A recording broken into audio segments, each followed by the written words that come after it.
Soft Currency Economics by Warren Mosler. Savings and Investment. How the government spends and borrows as much as it does without causing hyperinflation. Most people are accustomed to viewing savings from their own individual point of view. It can be difficult to think of savings on the national level. Putting part of one's salary into a savings account means only that an individual has not spent all of his income. The effect of not spending as such is to reduce the demand for consumption below what would have been if the income which is saved had been spent. The act of saving will reduce effective demand for current production without necessarily bringing about any compensating increase in the demand for investment. In fact, a decrease in effective demand most likely reduces employment and income. Attempts to increase individual savings may actually cause a decrease in national income, a reduction in investment, and a decrease in total national savings. One person's savings can become another's pay cut. Savings equals investment. If investment doesn't change, one person's savings will necessarily be matched by another's dissavings. Every credit has an offsetting debit. As one firm's expenses are another person's income, spending equals a firm's expenses is necessary to purchase its output. A shortfall of consumption results in an increase of unsold inventories. When business inventories accumulate because of poor sales, 1. Businesses may lower their production and employment, and 2.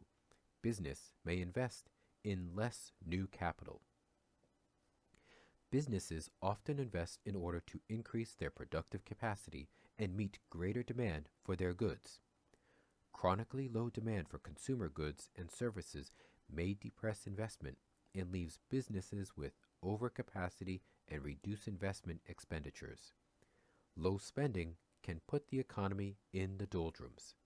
Low sales, low income, low investment, and low savings. When demand is strong and sales are high, businesses normally respond by increasing output. They may also invest in additional capital equipment. Investment in new capacity is automatically an increase in savings. Savings rises because workers are paid to produce capital goods they cannot buy and consume. The only other choice left is for individuals to invest in capital goods, either directly or through an intermediary. An increase in investment for whatever reason is an increase in savings.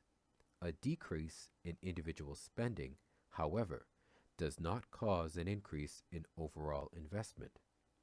Savings equals investment, but the act of investment must occur to have real savings. The relationship between individual spending decisions and national income is illustrated by assuming the flow of money is through the banking system. The money businesses pay their workers may either be used to buy their input or deposited in a bank. If the money is deposited in a bank, the bank has two basic lending options. The money can be loaned to 1. Someone else who wishes to purchase the output, including government, or 2. The businesses who paid the individuals in the first place for the purpose of financing the unsold output. If the general demand for goods declines, the demand for loans to finance inventories rises. If, on the other hand, individuals spent money at a high rate, the demand for purchase loans would rise. Inventories would decline, and the level of loans to finance business inventories would fall. The structural situation in the U.S. is one in which individuals are given powerful incentives not to spend. This has allowed the government, in a sense, to spend people's money for them. The reason that government deficit spending has not resulted in more inflation is that it has offset a structurally reduced rate of private spending. A large portion of personal income consists of IRA contributions, KIOs, life insurance reserves, pension fund income, and other money that compounds continuously and is not spent.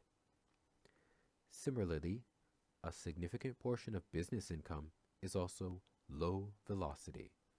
It accumulates in corporate savings accounts of various types. Dollars earned by foreign central banks are also not likely to be spent.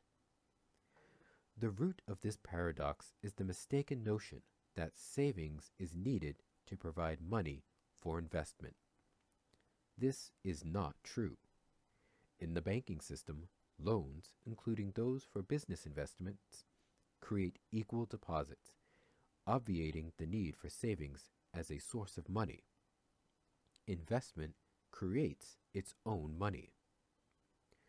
Once we recognize that savings does not cause investment, it follows that the solution to high unemployment and low capacity utilization is not necessarily to encourage more savings.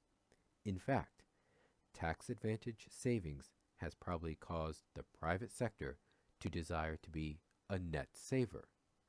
This condition requires the public sector to run a deficit or face deflation.